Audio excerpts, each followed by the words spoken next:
Hello everyone, this is part 4 of chapter number 6, water resources. In our previous video we already discussed about forms of water resources, water demand and utilization, and demand of water for irrigation. Okay, in this video we will discuss about emerging water problems. देखिए, water जब use होता है irrigation purpose के लिए, industrial purpose के लिए या domestic purpose के लिए, no doubt there would be some problems. कुछ प्रॉब्लम्स होंगी जो वाटर के साथ एमर्ज्ड हो जाएंगी. Okay, so there are several problems regarding the water resources. The main problem of water resource are its availability, use, quality and management. आज का जो प्रेजेंट ट्रेंड है वाटर रिक्वायरमेंट का और इसकी जो वेस्टेज हो रही है, अगर वो कंटिन्यू रहा तो वो डे दूर नहीं है जब इंडिया को shortage of water problem face करनी पड़ेगी. So what we have to do, हमें कुछ ना कुछ तो करना पड़ेगा ना. बट फर्स्ट ऑफ ऑल हमें समझना पड़ेगा that what are the deterioration of water quality. Problems क्या हैं, उन प्रॉब्लम्स को हम कैसे जो है कवर कर सकते हैं, कौन से मेथड्स हम यूज़ कर सकते हैं, कौन से प्रिवेंशन यूज़ कर सकते हैं वाटर पॉल्यूशन को कम करने के. Okay, so first of all we will discuss about the deterioration of water quality.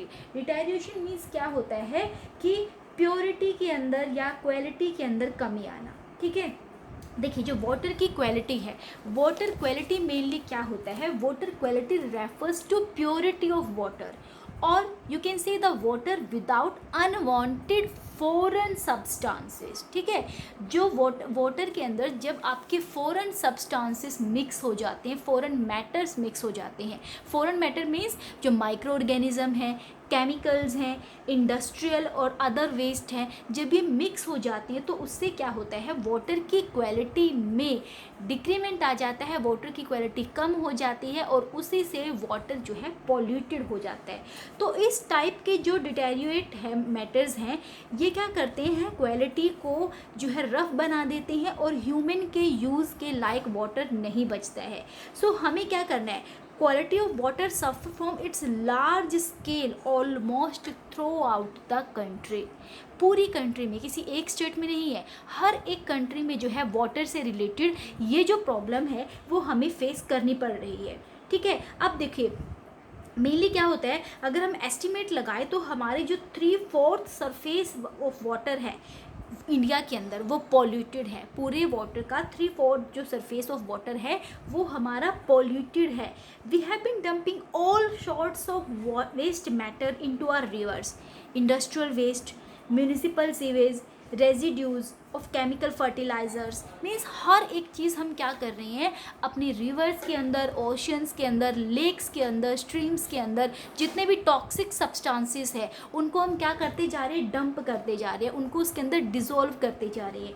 जिससे क्या होता है, सिटीज़, और देखिए एक और चीज़, सिटीज़ और टाउन्स के अंदर जितने भी जो मतलब सीवेज होता है, द सिटीज़ और towns as you all know बहुत सारा सीवेज जनरेट करते हैं. तो वो सब भी क्या होता है, most of this sewage is also dumped into water course without any treatment. क्योंकि उसके अंदर क्या होते हैं, केमिकल्स होते हैं. और जब हम उस केमिकल वाले वाटर को, इंडस्ट्रीज़ के केमिकल वाले वाटर को जब हम किसी भी ओपन वाटर बॉडी में थ्रो करते हैं, डंप करते हैं, तो उससे क्या होता है, वो केमिकल उस वाटर में भी मिक्स हो जाता है. जिससे क्या होता है, वाटर की क्वालिटी जो है वो डाउन चली जाती है, वो ह्यूमन बीइंग के ड्रिंक के लायक भी नहीं रहता है. So about 14 river basins have been affected by untreated city sewage. ठीक है, तो इन सब से क्या होता है, देखिए जो इंडस्ट्रीज़ है, industries are responsible for water pollution because there are almost 150 leather factories, 150 leather factories are there in Kanpur which discharge more than 5.8 million liter of waste water in Ganga river.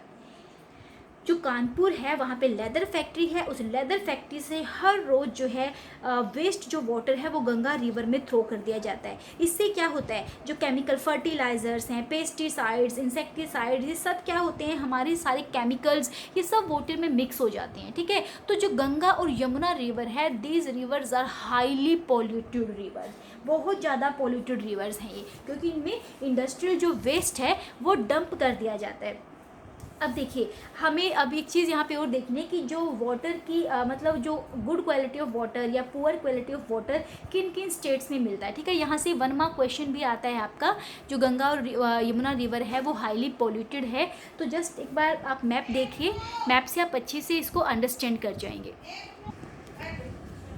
ये student just look at here, देखिए यहाँ पर जो ये Ganga river है और इसके साथ साथ ये यमुना रिवर है।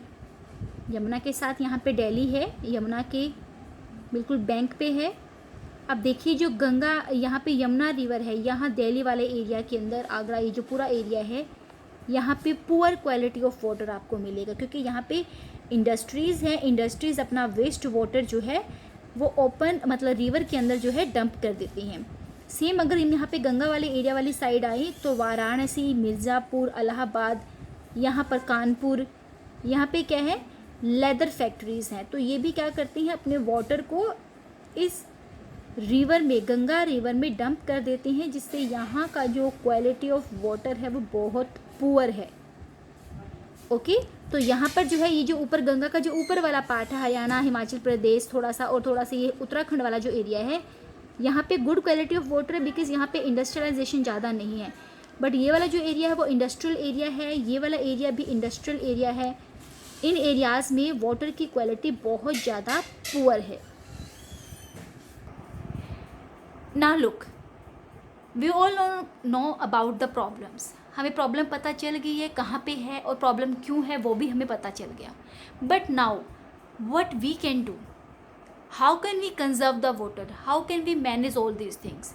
तो इसके लिए हमें क्या करना पड़ेगा, we should have to conserve the water. हमें वाटर कंजर्वेशन जो है यूज़ करना पड़ेगा। अब कंजर्वेशन ऑफ वाटर रिसोर्स क्या है, आज के टाइम के लिए हमारे लिए बहुत ज़्यादा एसेंशियल है, बिकॉज वाटर जो है वो हमारे पास लिमिटेड है, और जितना वाटर बचा अगर हम उसको भी प्योर नहीं रख सके तो हमारे लिए फ्यूचर में बहुत जो है टफ कंडीशन जो है सिचुएशंस आने वाली हैं। सो हमें अभी क्या करना पड़ेगा, हमें जो है इस वाटर को कंजर्व करना पड़ेगा। Okay, so following are the steps for necessary steps for conservation of water resources. क्या है, देखिए हम सबसे पहले क्या कर सकते हैं, we can develop water saving technology and methods. हम क्या कर सकते हैं, वाटर सेविंग जो टेक्नोलॉजीज़ है या मेथड्स हैं हम उनको डेवलप कर सकते हैं। ठीक है, उसके बाद हम क्या कर सकते हैं, जो हमारे मेथड्स हैं लाइक आपका वाटर शेड मैनेजमेंट, ठीक है, रेन वाटर हार्वेस्टिंग, उसके बाद आपका वाटर रिसाइकलिंग, वाटर रीयूज़, ठीक है, इस टाइप के मेथड्स का यूज़ करके भी हम वाटर को कंजर्व कर सकते हैं। अब ये वाटर शेड मैनेजमेंट क्या है, रेन वाटर हार्वेस्टिंग क्या है, वाटर रिसाइकलिंग क्या है, हम वो सारी चीज़ें आगे जो है अपने टॉपिक में कवर करेंगे। ठीक है, आगे अपनी नेक्स्ट 5th वीडियो में कवर करेंगे। अभी जस्ट आप इतना अंडरस्टैंड कीजिए कि for the conservation of water we should go through or we should take step for water conservation, okay, like water shed management, rain water harvesting, water recycle and reuse. ठीक है, हमें सब step जो है हमें follow करने पड़ेंगे।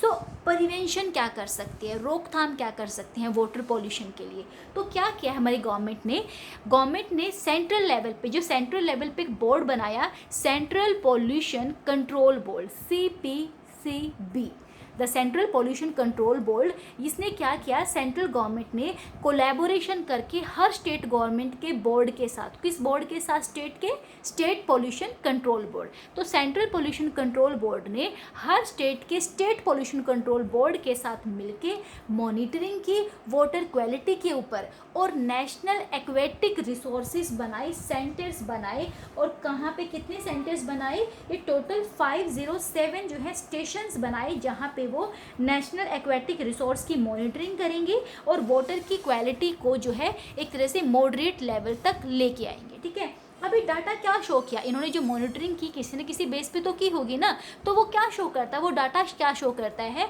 वो शो करता है कि जो मेन पॉल्यूशन है इंडस्ट्रीज़ की वजह से, या जो जितने भी ऑर्गेनिज्म है, ऑर्गेनिक या बैक्टीरियल कंटामिनेशंस हैं, इनकी वजह से जो वाटर पॉल्यूशन हो रहा है वो सबसे ज़्यादा किस में हो रहा है, रिवर्स में। सबसे ज़्यादा रिवर्स में वाटर पॉल्यूटेड हो रहा है, और सबसे ज़्यादा कहाँ पे हो रहा है रिवर्स में भी, ये मोस्ट इंपॉर्टेंट क्वेश्चन है। Yamuna river is most polluted river.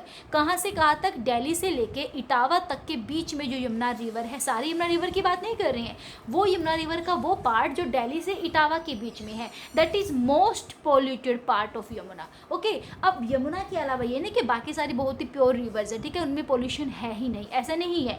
जैसे आपका अहमदाबाद के पास साबरमती रिवर है, लखनऊ के अंदर गोमती रिवर है, अद्यार में काली रिवर है, ठीक है। उसके बाद आपका जो मूसी है हैदराबाद में, कानपुर और वाराणसी के पास गंगा रिवर है। तो ये रिवर्स भी हैं जो अभी जो पोल्यूटेड हैं, जहाँ का वाटर का जो क्वालिटी लेवल है वो बेटर नहीं है। तो गवर्नमेंट क्या कर सकती है इसके अलावा? Government made several legislative provisions for preventing water pollution. Government ने बहुत सारे लॉज बनाए हैं, लाइक वाटर एक्ट 1974 बनाया था, फिर आपका इन्वायरमेंटल प्रोटेक्शन एक्ट 1986 बनाया, उसके बाद 1997 में दोबारा से फिर एक एक्ट बना। बट ये जितने भी एक्ट पास किए गए, इनकी वजह से जो वाटर का लेवल था, मतलब जो वाटर पोल्यूशन था, उसको रिड्यूस कर पाने में गवर्नमेंट्स को सक्सेस नहीं मिली। क्यों नहीं मिली? क्योंकि जो लॉज हैं वो प्रॉपरली अप्लाई किए ही नहीं गए। सो हमें क्या करना है? In views of all these failures, it has become necessary to generate public awareness. Okay, we should generate public awareness. It is about importance of water and the impact of its pollution. इन सब चीज़ों को लेके, pollution को लेके, उसके pollution का impact क्या पड़ता है उसको लेके हमें जो है पीपल को, हमें लोगों को, हमें पब्लिक को भी अवेयर करना पड़ेगा। अगर पब्लिक अवेयर होगी, only then it is possible कि वाटर के क्वालिटी इंडेक्स में कुछ इम्प्रूवमेंट हो। अदरवाइज़ क्या है, फिर अगर लोग अवेयर नहीं होंगे तो फिर इम्प्रूवमेंट हो ही नहीं पाएगी। Okay, so this all about today's lecture. We will meet in our next lecture and we will discuss about recycle and reuse of water, watershed management. Okay, so student, I hope आपको ये चीज़ें अच्छे से clear हो गई होंगी. What is deterioration of water quality, water conservation and prevention of water pollution. Meet you in next video in our next lecture. Till then, keep good learning and goodbye.